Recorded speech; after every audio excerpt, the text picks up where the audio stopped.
என்னவோ தெரியல. Batting order மாற்றி மாற்றி கிறுக்கு வேலையை செய்கிறார்கள் இந்திய அணி நிர்வாகம். இன்று இந்திய அணிக்கு ஆபத்து இல்லை என்றாலும் அது எப்போதும் ஆபத்து தான் என்பதை எப்போது உணரப்போகிறார்களோ தெரியவில்லை. இன்னும் அபாயகரமான மோசமான விஷயம் என்னவென்றால் அது மாற்றி இறக்கப்படும் வீரருக்கு ஒரு பீதியான மனநிலை உண்டாகும். அந்த மனநிலை அவரது பேட்டிங் திறமையை குறைக்க வாய்ப்பு இருக்கிறது.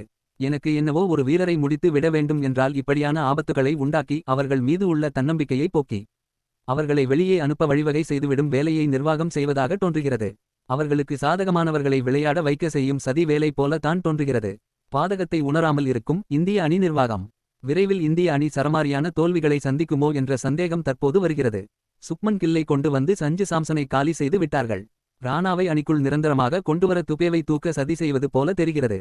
மேலும் இந்திய அணியில் இருந்து விரைவில் சூரியகுமார் தூக்கப்படுவார். அடுத்து காத்திருப்பு பட்டியலில் இருக்கும் ஒவ்வொருவராக உள்ளே வருவார்கள். பின்னர் ஒரு காலத்தில் இந்திய அணி ஒரு குறிப்பிட்ட சாரார் மட்டும் விளையாடும் அணியாக இருந்தது. ஒரு சில மேட்ச் வெற்றி பெற்றால் போதும் என்று ஆகிவிடும். ஒரு சாராரை மட்டும் வைத்து எல்லா நேரங்களிலும் வெற்றி பெற முடியாது என்பதை உணராத நிர்வாகம் அமைந்துள்ளது. இது இந்திய அணிக்கும் வீரர்களுக்கும் சாபக்கேடுதான். உங்கள் கருத்துக்களை பதிவு செய்யுங்கள். நன்றி.